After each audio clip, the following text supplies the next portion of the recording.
But first, we gotta do the intro. I'm Jacob. I'm Yuri. And we're going for a drive.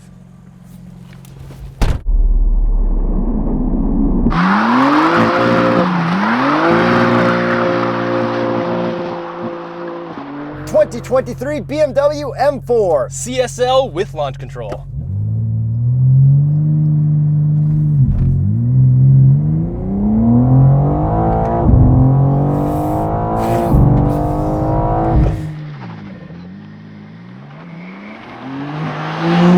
Rocket ship. God damn it. Horsepower and torque.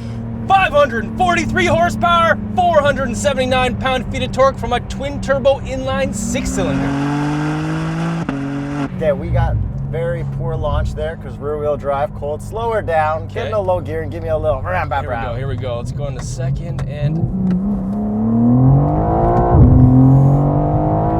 You're skating on me there. This thing rips. The rear tires feel like they just want to lose grip at any moment, which makes this so fun to drive. I'm driving with traction fully off. Put it one up. Come on. One up what? For cliche corner traction. No way. No. This is a car that's meant to be driven with traction off. So what is this car? Is it a race car for the road? Oh yeah, it's the most cliche thing we could say through Cliche Corner, but it really kind of is. The CSL has not existed since the E46, which is a very long time ago, and this is the third official CSL model. What does CSL stand for? Competition, Sport, and Lightweight, which it used to stand for Coupe, Sports, and Lightweight. Interesting, and we got that right from the horse's mouth. Yes, as BMW calls it, the BMW press group. So let's get into all the changes for this besides the red electrical tape everywhere. Yes, this is basically the Mansory edition BMW, I will say that right off the bat. But let's start with that engine. So it is still the S58 engine, however they added a hell of a lot more horsepower, but the torque is still the same. But you do really feel those extra horsepowers through the increased boost pressure. And I believe this engine makes this the fastest M3, M4 ever, and possibly even one of the fastest BMWs ever in terms of top speed? Like launch and top speed. Top speed, the thing we never refer to because we can't ever do the top speed of anything. Yeah, top speed does not matter Yeah. in Canada, at least, like maybe in somewhere in the States. Maybe in Europe when you can travel to Germany to drive cars, and that's like going from Toronto to Montreal. Yeah, exactly. So let's just send this Mansory edition through Cliche Corner. The ZF 8-speed auto has been completely retuned, and it is incredible. And the grip from this car is insane. Like, it just wants to snap on you. It's so much fun to drive. It does feel like a race car. You can hear all the little pebbles and everything, and the control, the steering, all the inputs are fantastic. This drives as good as the M2 CS that I loved so much, I think. So there's no manual version for this? No, there isn't. But like, yeah, driving this is one of those cars that I cannot restrain myself. I'm just driving too fast, too aggressively all the time. Yeah, so I'm gonna break down all those things I said through there. So the transmission has been retuned, and I'm surprised that they've basically made this feel like a dual clutch. It shifts so quickly. So hard too. Yeah, like every shift you feel, and it's so fun, and like that. like it just wants to freaking... But if you dial it down, it's nice and comfy. Yes, you can dial down the shifting on your actual shifter. There's 3 different modes for transmission speed of the shifts. And then the steering, it's incredibly light. BMWs always have really stiff steering. This one doesn't. So when you dial this into comfort steering, it's like insanely comfortable. Yeah, it's nice. But this shows me that they're just artificially overboosting it and making the like M340i way too stiff for no reason in terms of steering. No, to sell people on it being a race car. But it also makes this artificially in my head make the car feel lighter. Even though it's like 240 pounds lighter, which I guess you do feel, but the steering kind of helps with that as well. So to make it lighter, I noticed a whole bunch of carbon fiber, like the hood is carbon fiber, the trunk is carbon fiber with that cool ducktail spoiler built in. Yeah, the roof is carbon fiber, a lot of the body panels are carbon fiber, and it's CRFP carbon fiber reinforced plastic. And then we got lighter seats in here and no rear seats. Yes, and the seats are fully fixed carbon buckets, and they're more buckety and more fixed than the M4 Competition optional seats. And I actually find them kind of comfortable once I'm in them. Even getting in and out, I can kind of use this CSL thing, which I think is literally the reason why they put this here, to kind of push myself out of the car. For me, I just slide the seats back with the manual thing every time. And what else do you have to do in this when you drive, or do you want to save that for when you drive? I'll save it for when I drive. Hint, hint. Yeah, so the seats are not very adjustable, but honestly, they're actually quite comfortable. And then for the racetrack, you can remove this because that net back there is only meant to hold race buckets. Yeah, so when you have it says no luggage. Yeah, so when you have your race bucket on, this would kind of interfere and put you at the wrong angle. But bringing it back, these seats are very adjustable. It's just a different type of adjustment that you can do. Manually adjustable, yes. But you still can't like recline the back. But I do think that these are at a better angle than Porsche carbon buckets. So there you go, BMW. I'll comment my last thing when I get in the driver's seat. Okay, sounds good. What else is cool about this? We got carbon fiber on the steering wheel, carbon fiber on the interior, carbon fiber on the shift paddles, like everywhere. Okay, some other stuff that they use to lighten the weight. There are no rear speakers. Yeah. I think that's to lighten it, because I'm like, oh, it's a little too much audio at the front when I was driving, and I'm like, how do I go to the back? There is no option to the back. Yeah, well, what about the cup holders? Obviously, like a hole in a thing wouldn't need to be no lightened, cup would it? holder. You know how hard it was to drive with a coffee, a sandwich, and I'm steering with my knee? And like, put on your lipstick? Like I don't nothing. care how rich you are or whatever, like people still like to go get coffee. The fact that this still has power folding mirrors, but no does cup not holder? have a cup holder. Oh my goodness. But that's like, they wanted the perception and optics of this to be like hardcore, no cup holder, even though there is a cup holder in a GT4 RS. Well, there's only 41 of these coming to Canada, and this is one of them. Yep, and there's 1,000 globally. And this is not for normal people. This is just for rich people to be their fun track toy that they probably won't drive. So like, if none of you are gonna ever have a chance to drive this car or own this car, so don't even worry about it. Yeah, but if you do want one of these, and there is one possibly ever available, tsp.truecar.com, discounted price offers, or just shop for an M4 competition while you're there. You'd probably want the CSL if you've driven one of these. If you can compared get to one. a regular M4 competition. Yeah.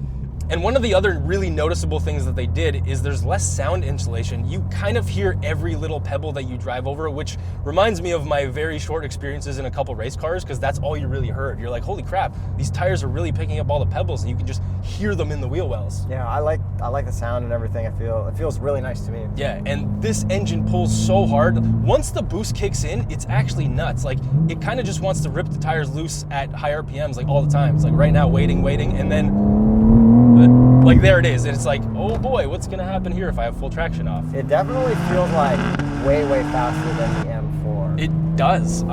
This thing rips. It feels more than 40 horsepower and a little weight reduction faster. Yes, this rips so hard. I really enjoy my time driving in this. Like, driving dynamics wise, this is fantastic. But there's a lot of look stuff that we still need to address, so let's get you into the driver's seat of this one of 41 edition in Canada ever. All right.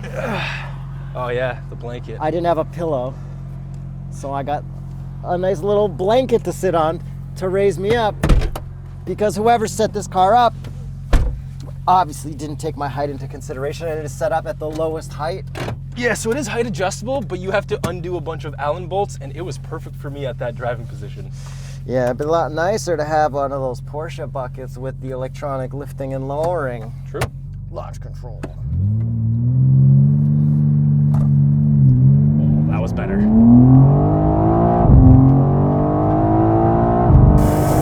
Yeah, so 0 to 60 in 3.6, and that felt like it. Man, this is nice, but the launch is like pretty weak. Yeah. Because it's like there's just no grip in it. Look, this isn't a launch car. I know, but you have to mention it. You do. Okay, that buzziness is like very buzzy. Yes, so we have a titanium muffler, which does sound pretty good from the outside. In here, it's actually quite buzzy. I feel like there's got to be some pumped in this too, right? Let's delete that right now. Okay, it's still pumped. No, I don't think it's pumped in here. It's still buzzy in here. Yes. Looks. So this is the color that I think they all are, because in the infotainment, that's the color that it is. I really like the carbon fiber stripes with the orange outlines everywhere. It looks tacky to me. It looks like people who poorly modify their BMWs with the 3 stripes. Mansory. No, like just like normal. Yeah. It looks Canadian Tire to me. Ooh. And for everyone in Canada, or for USA, that's like making your car Pep Boys, I guess. Yeah, or AutoZone or something. But I get it that it makes it look differently, and like it does still kind of look cool. It does. But nowhere near as cool as that previous gen M4 GTS. Yes, which was a GTS, although it's kind of in the same lineage, it's just not a CSL.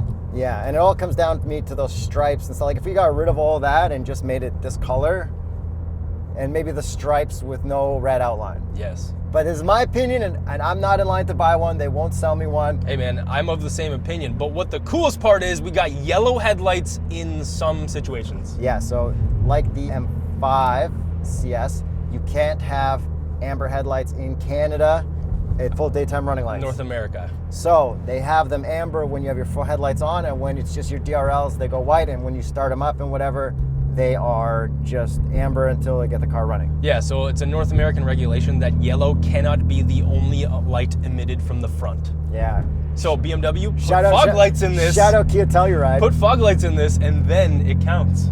Yeah. And how did Telluride and the Hyundai Genesis do it? I don't know. I actually don't know. But maybe because it's amber, not yellow. Two different colors. Anyways, it does look cool, and like that part looks cool. The taillights look super amazing. They're so intricate compared to a regular M4. Bro, they're lasers. Literally laser beams. Yeah, there's like warnings on them, but like, yeah, the car looks cool. A lot of it does look cool. Yeah, the exhaust looks cool. I love seeing the titaniumness of the muffler. That's how you know with the blue stuff and everywhere. It's like burnt in. I really like the ridges in the roof and in the trunk for rigidity. And the wheels look awesome. Yeah, they look wicked, but like only in some situations because they're so dark. Yes, I wish they were gold or something. And what would be the Continental recommended tire for the M4 CSL 1 of 41 in Canada? The Continental Extreme Contact Force. Maybe some Viking Contact 7s for winter? For everyone else. Yeah. Except for the person who buys this, who's just going to store it. Yeah. You're definitely going to store this and put like 4 kilometers on it in a year, take it to Cars and Coffee, and then just talk about how rich you are. Cars and Coffee, bro? You need a cup holder for Cars and Coffee. No, you park. You just stand outside. I guess. So then inside, I actually really like all this carbon fiber because I know it's super real carbon fiber, and I love the CSL right here and back there. Yeah, massive CSL there, deleted cup holders, but we still have a wireless charger, which, how heavy is that? Maybe they need that because it's like wireless Apple CarPlay only. You want your phone flying around here in a race car like this, Yuri? Okay, how about the yeah, they need the cover like the Supra. Yeah. How about the infotainment? Works great, no problems. It does. It's like, it feels last gen because all the new stuff is going. Gen. Yeah, well, I think the new M3s are the new gen of infotainment, but this still has the old one. Exactly, because this is a 23, but it's kind of a 22-ish. Is this their flagship car? Yeah. And it has the old infotainment. Wow. Wow, optics on that, eh? Oh, and back to some lightweight stuff. The grille, apparently, they removed some slats to make it lighter too. Yes. Interesting shapes, though. I'm down with it. You know what would make it even lighter? Just make a smaller grille. Yo, RIP that plate. Oh, yes. Gotta get rid of those plates. Yeah, you do. Yeah, we can't use RIP titles anymore because it's after Halloween. That's what Jacob told me because he doesn't like the titles. That's not what I said. And you also have the customizable M1 and M2 buttons on your steering wheel. Yeah, that's nice. And then this does have a head-up display. But if you turn off the head-up display, then you get the shift lights in the tack. But if the head-up display is on, then you don't get the shift lights in the tack, so we turn that off. I'm gonna put it to traction MDM because on the road, I don't feel like dealing with it right now. Yeah, and then suspension-wise, this is actually really good. I expected this to be punishing, and it's not. Like, even in the stiffest mode, Sport, the middle mode, was actually developed for the Nürburgring, and this is the fastest BMW to ever lap the Nürburgring. Oh, sick. 7 minutes, 20 seconds or something? Something like that, and this is probably going to make it the fastest BMW around Cliche Corner. Wow, this is so grippy for like and confident feeling for like rear wheel drive. Wow, it's so weird though. It tied every other car because we went the speed limit. Feeling, bro. Feeling. And then this only has a reverse camera, which kind of sucks. I'd like the full 360 camera. If they can add the voice controls and the mirrors folding, nah. Give me the full 360. Camera's way too much. All right, and then visor test. Yes. Oh. 3, 2, 1. Full pass. Good job. They have enough weight to extend the visors, but not to lift the seat up for me. Hey man, race car, you always got to be able to see. All right, I think that's pretty much everything. Should we get to the price? Not that it matters, because they're not going to sell you one, and they're probably already sold out to everyone who bought one already. It is ridiculously expensive. It starts at $166,500 Canadian. and with this frozen Brooklyn gray paint for $4,000, that makes this $170,500. And how much is that over a regular M4 competition? It's about $70,000 more than the one that we drove, which is an M340i worth between them. Worth it. I mean, like, carbon ceramics add a lot of money to it as it is too. Look, if you're a BMW collector, which reasonably is the only person that's gonna buy this, just buy it. It's a really good car. Money. But if you're like, do I want something like an M4? Maybe just get the M4 because you could daily that. Like, you can't daily this. This is like a park it in the garage, drive it on There's weekends. no way a BMW dealership will sell this to you if you don't already have M4s. Maybe you have like an E30 M3. You've got like a collection of like. Then you don't care about prior daily ones. And then Yeah. for daily driving, I think we were talking about this earlier. James like, oh, it's not the best for daily driving. But if you can afford this, your daily job is probably something weird where it's just fine to drive this. Crypto God. Crypto God. I was thinking It's like Charles Cryptocurrency has one of these. your daily drive to the racetrack to impress clients with your race car. Yeah. Then it's perfect for daily driving. Yeah, because you work for Crypto.com, you sponsor Formula One, and you have like 41 of these on order. Okay, now my question, would you want this in a manual transmission to end things off? I mean, of course I would, but this ZF8 Are you mad speed, that it doesn't? No, this shifts so well. Although I have been able to get it to like do weird bogged down stuff like a dual clutch, which is actually kind of impressive for an auto to do that. But then you could just dial down your shift speed and it's fine. Well, if this came in a manual transmission, would it be car of the year? I mean, it might already be car of the year. However, the GT4 RS, which you didn't drive, I loved. And it's kind of the similar price if you don't fully spec it out. It was within $20,000. So wait, what's your choice? What's your choice since you've driven them both? This is going to be the judge of all of it. GT4 RS. Still. Oh, GT4 RS, car of the year. Sorry, M4 CSL. But this is like a very close second. Thanks for watching. Don't forget to subscribe. Hit the notification bell. Patreon.com/TheStraightPipes. Thumbs up. Teespring shirts. All of that. Thanks for watching. Follow us on Instagram. Also, C6 Corvette, definitely the car of the year.